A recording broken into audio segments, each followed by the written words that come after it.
Perkenalkan kelompok kami, saya Yaya Hidayah SPD. Saya Susanti SPD. Saya Milda Fauzia SPD. Kami dari kelompok 1.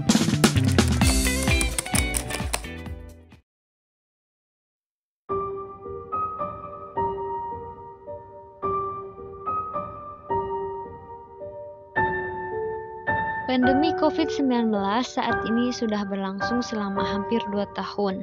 Pemerintah bersama masyarakat telah berjuang untuk melawan penyebaran virus yang semakin cepat. Hampir seluruh sektor terdampak akibat harus dihentikan operasinya. Bahkan, beberapa negara telah melakukan lockdown besar-besaran. Jika sebelumnya kita dapat leluasa beraktivitas, setelah pandemi larangan untuk berkumpul bahkan mengisolasi diri di rumah menjadi tidak asing lagi di telinga kita. Sejak keberadaan COVID-19 diumumkan di Tiongkok pada Desember 2019, tanda-tanda berakhirnya pandemi ini masih belum diketahui. Kondisi tersebut tentunya memunculkan pertanyaan tentang sampai kapan masyarakat harus hidup dalam ketidakamanan dan ketidakpastian. Nah, untuk menjawab hal tersebut, WHO mempromosikan suatu kondisi yang dinamai new normal atau kenormalan baru. Dengan berbagai protokol yang perlu dijalankan dalam setiap aktivitas di tengah masih berlangsungnya ancaman pandemi ini. Sebagai seorang ASN, sudah menjadi keharusan jika kita mendukung setiap program pemerintah termasuk di era kenormalan baru. Hal ini sesuai dengan peran, tugas, dan kewajiban seorang ASN. Masyarakat berhak mendapatkan haknya sebagai warga negara, dan kita sebagai abdi negara harus tetap memberikan kualitas pelayanan terbaik di tengah serba keterbatasan ini.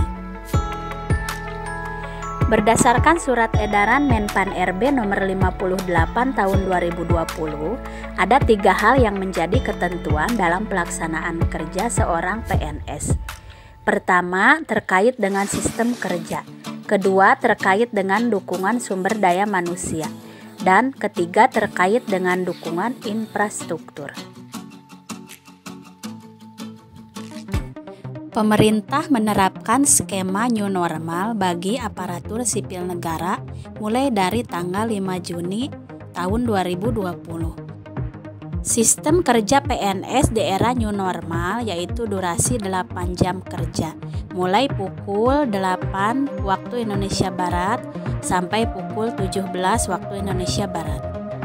Kemudian menjalankan protokol kesehatan seperti 5M dan sistem kerjanya juga fleksibel, bisa WFO dan WFH.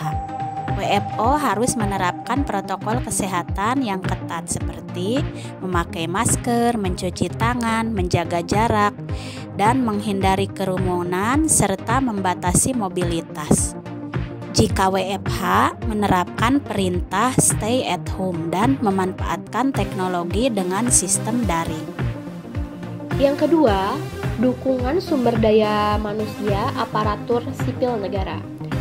Dilaksanakan dengan memperhatikan sumber daya manusia secara akuntabel melalui penilaian kinerja oleh pejabat pembina kepegawaian.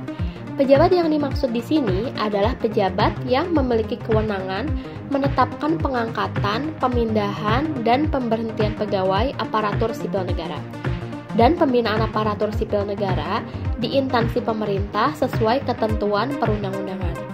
Adapun pejabat pembina kepegawaian daerah seperti gubernur di tingkat provinsi dan bupati atau wali kota di tingkat kabupaten atau kota.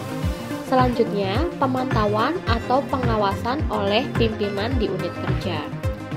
Pentingnya pengawasan dalam manajemen dibutuhkan dalam sebuah unit kerja agar memastikan semua pekerjaan dapat diselesaikan sesuai dengan apa yang diinginkan.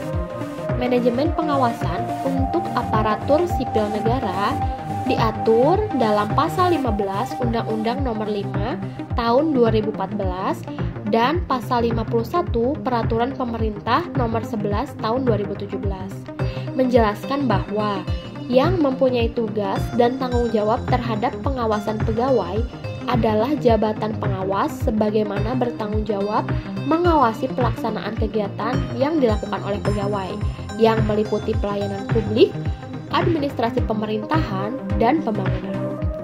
Selanjutnya, pejabat pembina kepegawaian memastikan kedisiplinan pegawai. Kedisiplinan merupakan salah satu faktor penting dalam manajemen sumber daya manusia, karena semakin baik kedisiplinan pegawai, semakin baik pula instansi untuk mencapai kedisiplinan yang optimal. Kedisiplinan mencerminkan prestasi kerja pegawai itu sendiri. Yang ketiga, dukungan infrastruktur PPK atau pejabat penilai kepegawaian mempersiapkan sarana dan prasarana yang dibutuhkan aparatur sipil negara. PPK menyesuaikan lingkungan kerja untuk mencegah persebaran COVID-19. Penyelenggaraan pemerintahan dan pelayanan publik dilaksanakan dengan memperhatikan pedoman penggunaan TIK serta keamanan informasi dan keamanan cyber.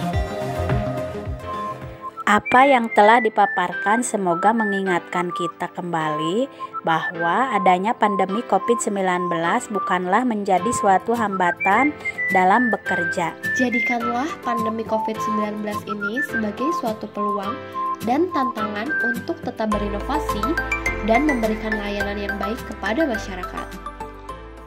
Semua orang pasti takut tertular virus ini, tetapi dengan penerapan prokes yang benar, maka ketakutan itu harus dilawan. Menjadi takut adalah normal, tetapi akan menjadi tidak normal apabila kita terlalu